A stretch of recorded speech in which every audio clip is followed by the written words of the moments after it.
seperti yang Miss kemarin sudah kasih tahu di grup ya, bahwasanya video kita itu 2 pembelajaran terlewat, maksudnya 2 hari pembelajaran kita terlewat karena ada beberapa hal ya. Oke, tapi kita akan ulangi lagi pembelajaran tersebut mulai dari tetap di tema 2 ya, masih di subtema kedua, artinya kita ulangi lagi ke pembelajaran kelima dan keenam. Tapi sebelumnya kita akan berdoa terlebih dahulu untuk memulai pembelajaran kita hari ini. Mari ikat tangannya, tutup matanya dan sama-sama berdoa. Lord Jesus, thank you for your blessing to us. Now we are going to study. Please help us to understand the lessons. In the name of Jesus Christ we pray. Amen. Nah, sekarang kita akan lanjutkan lagi ya, seperti yang tadi sudah Miss bilang. Sekarang kita mulai dari buku LKS, boleh dari buku LKS dulu. Ambil buku tematik tema 2, yang LKS kita masih tema 2 ya. Nah, kita akan ulangi lagi di subtema yang kedua, yaitu di pembelajaran kelima dan keenam. Sekarang anak-anak bisa buka bukunya dari halaman 38 ya. Hari ini kita belajar pembelajaran kelima dan keenam serta evaluasi yang ada di subtema kedua. Oke, di halaman 38 yaitu ada dongengnya Anak Gembala dan Serigala. Seperti yang Miss bilang, kalau dalam membaca dongeng itu tidak sama seperti membaca teks biasa. Kita harus perhatikan tanda baca. Sebenarnya teks biasa juga memperhatikan tanda baca, tapi kalau dalam dongeng biasanya ada teks seperti percakapan atau ucapan yang seperti sedang berbicara, sedang ngomong gitu ya. Biasanya ditandai dengan tanda putih.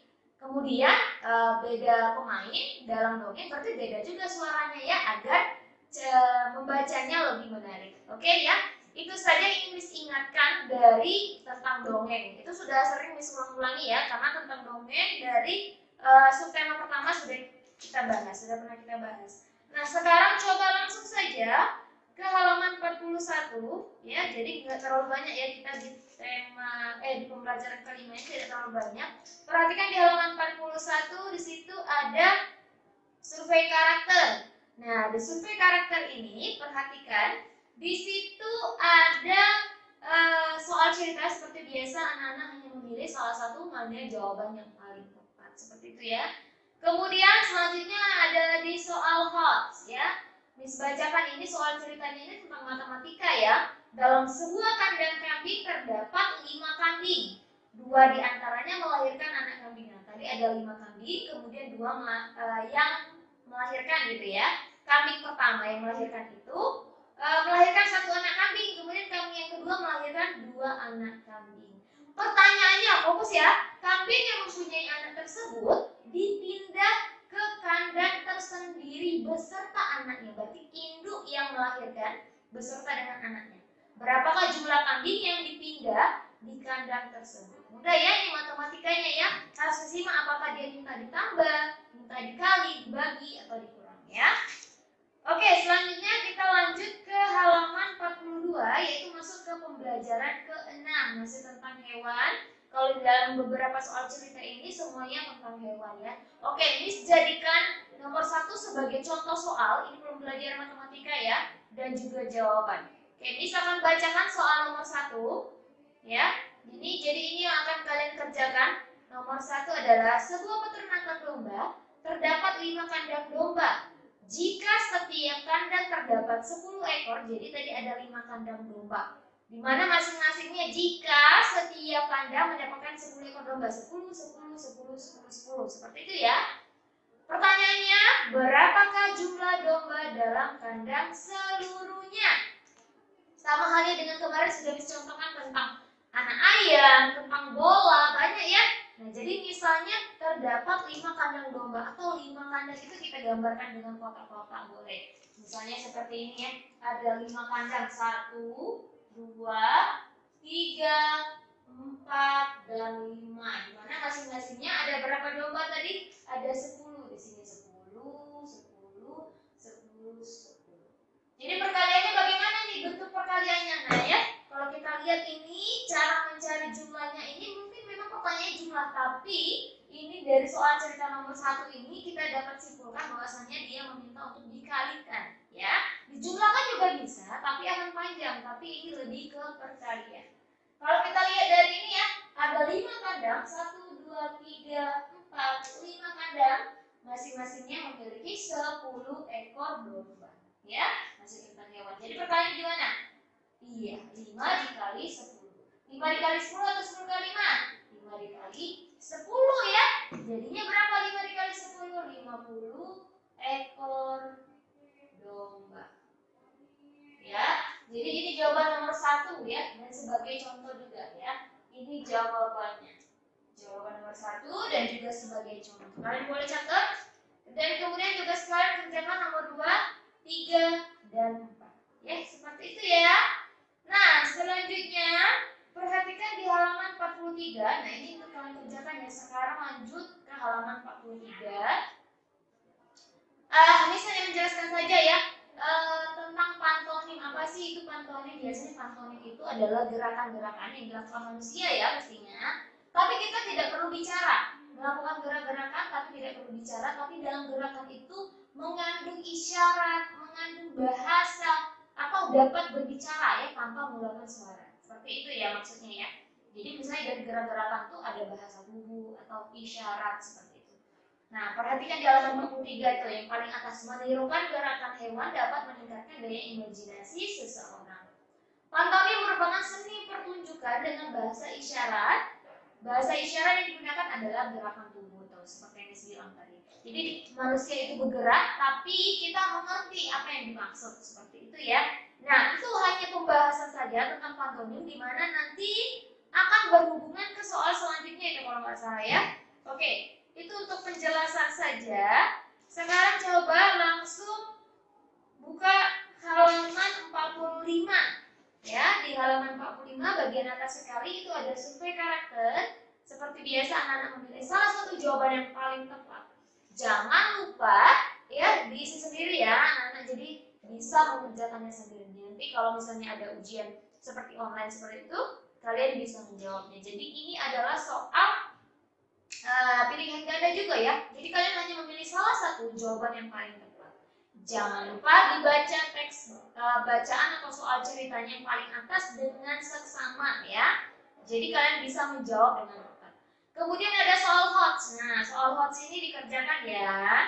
Untuk menghasilkan pertunjukan pantomim yang menarik, itu soalnya ya. Kamu harus mencari tema-tema yang unik. Berikut merupakan tema yang disajikan dalam bentuk pantomim.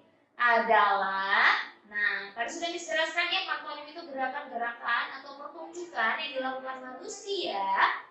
Dengan melakukan gerakan-gerakan itu, penonton tahu apa yang dimaksud dari gerakan itu ya, seperti itu ya. Jadi kalian tentukan tema-tema yang dapat disajikan dalam bentuk pantomim apa. Ini pilih salah satu saja jawaban yang paling tepat ya. Oke, harap dengan seksama agar bisa menjawabnya dengan tepat. Jadi kalau yang pilihan ganda ini artinya tidak usah ditulis di kertas lembar ya, karena ini hanya pilihan ganda. Ya, pilih salah satu jawaban yang paling tepat. Kemudian selanjutnya terakhir adalah soal evaluasi, di mana kalian harus kerjakan juga. Terdiri dari PPKN, ada bahasa Indonesia, matematika, PJOK dan PJOK dan seni budaya ya. Jadi masing-masingnya itu hanya ada 5 soal, jadi nggak terlalu banyak ya. Anak-anak bisa isi jawaban yang paling tepat ya. Itu sampai halaman 48 itu ya. Oke, sudah ditandain setiap soalnya. Dan sekarang kita lanjut ke buku cetaknya. Bisa diambil buku cetaknya yang di tema 2 ya. Seperti yang tadi Miss bilang, kita masuk ke subtema yang kedua pada pembelajaran kelima dan keenam. Boleh dibuka langsung halaman 90 ya. Di halaman 90 ini ada dongeng lagi ya, ada gambar tuh. Ada kambing, ada domba, terus kemudian ada anak kecil. Anak kecil atau anak besar itu ya. Kalau sudah bisa manjat mungkin anak-anak yang sudah besar ya. Nah, di situ dia sebagai pengembala juga bisa. Nanti kalian baca dulu teks bacaan di halaman 90 ini ya. Seperti biasa. Nah, kemudian kalian bisa menjawab, kalian kerjakan di halaman 91 yang bagian bawah, yang bagian ayo menulis itu. Nah, di bagian atasnya juga sama, yaitu kayak ada dongeng, ada pengembala, itu anak laki-laki pengembala. Kemudian ini kayak seperti bermain drama gitu ya. Jadi ada anak-anak yang sebagai kambing, ada sebagai domba, dan ada pencuri itu ya. ada pencurinya ya. Pencurinya itu apa tuh, hewan apa ya? Hewan yang mencuri ya.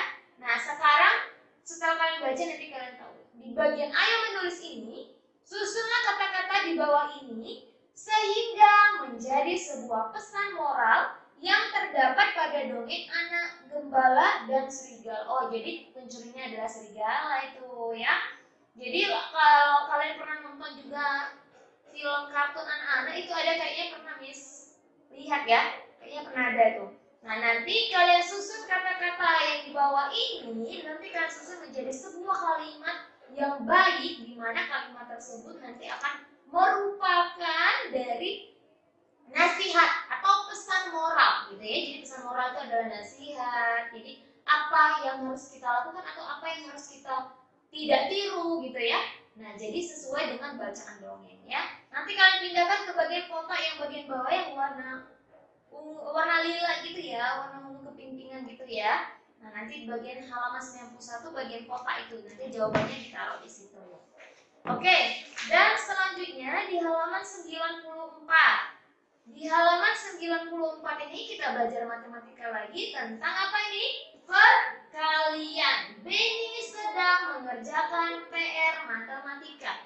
Ternyata soal-soalnya tentang perkalian. Ia teringat tentang cara menyimpan anak ayamnya di kandang. Ia bisa membaginya dalam beberapa kelompok. Istilah titik di bawah ini dengan memperhatikan sifat pertukaran pada perkalian. Masih ingat ya? Jadi biasanya itu kita kemarin belajar tentang sifat pertukaran juga, tapi dalam bentuk penjumlahan. Nah, sekarang kita masuk ke dalam bentuk perkalian. Anak-anak sudah belajar ya kemarin, sudah ditelepon juga ya bagaimana perkalian kalian sudah bisa belum gitu. Ternyata anak kelas 3 rata-rata itu sudah bisa. Nah, jadi sekarang ini mudah ya. Ini hanya namanya sifat pertukaran. Jadi kita hanya tinggal tukar posisinya, di mana hasilnya itu nanti sama ya, sama. Jadi misalkan nomor 1 ya, nomor 1 itu ada soal dijadikan contoh juga. Nomor 1 yang dijadikan contoh dan juga jawaban. Nanti kalian teruskan ya. Jadi ada titik-titik dikali 5 sama dengan apa tuh ya? Titik-titik dikali 7 ya. Namanya sifat pertukaran, sama kayak bilang kemarin, misalnya sama dengan ini adalah pembatasnya. Jadi ini pembatas sebelah kiri, ini sebelah kanan ya. Ini bagian depan, ini batasnya juga yang bentuk perkalian juga batas, ini depan, ini belakang ya. Jadi bentuk yang sebelah kiri ini depan, ini belakang, yang sebelah kanan ini depan, ini belakang. Sekarang lihat, ini titik-titik dikali 5. Kita lihat dulu bilangan yang sudah ada. 5-nya ada di bagian belakang. Berarti untuk yang sebelah kanan berarti ada di bagian depan. Ya kan? Sekarang yang sudah tersedia yang sudah terlihat angkanya adalah angka 7 ya. Angka 7-nya berada di belakang. Berarti untuk yang sebelah kirinya dia berada di depan. Seperti itu ya. Nah, tinggal tukar aja. Jadi 7 dikali 5 kita tukar. 5 dikali 7, di mana hasilnya sama-sama berapa? 7 dikali 5 berapa anak-anak? Iya, 35. Ini 5 dikali 7 berapa? Juga 35. Jadi sama hasilnya ya. 7 kali 5 35 ditukar. Atau sifat pertukaran kan ditukar. 5 dikali 7 adalah 35 ya.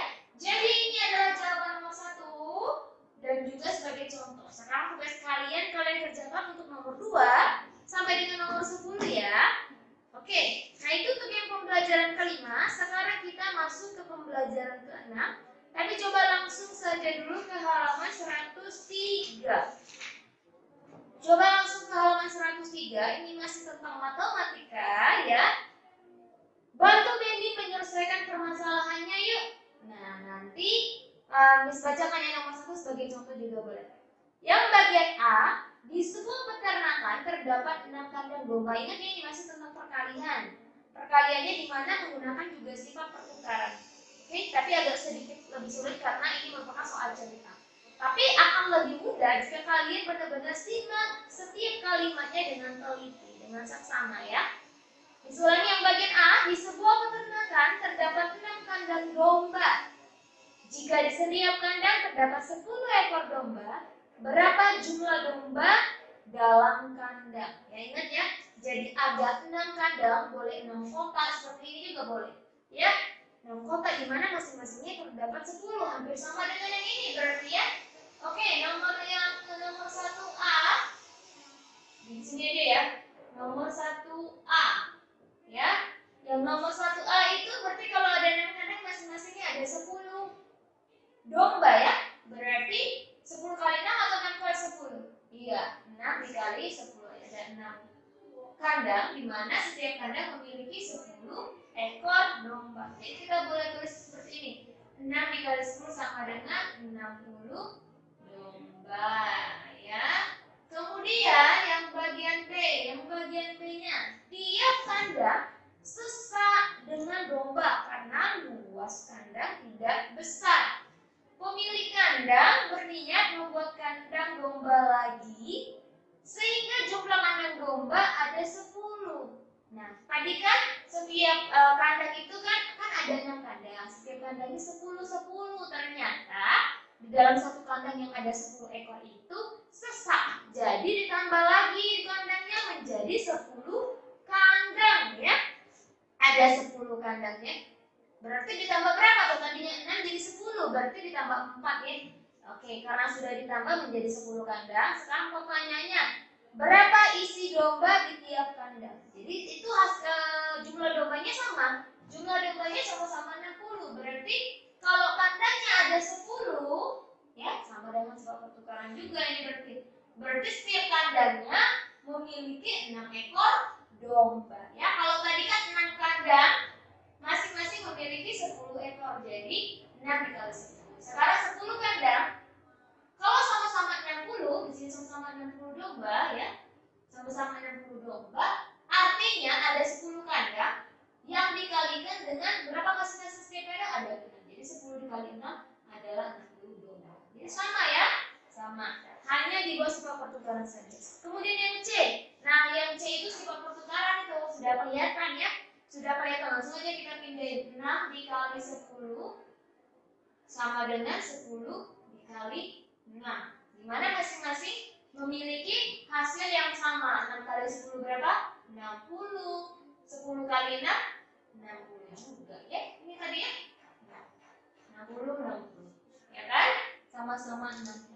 Oke, ini untuk jawaban nomor 1 dan juga sebagai contoh sekarang kalian bisa kerjakan nomor 2, 3 dan 4. Jadi ada 4 soal ya.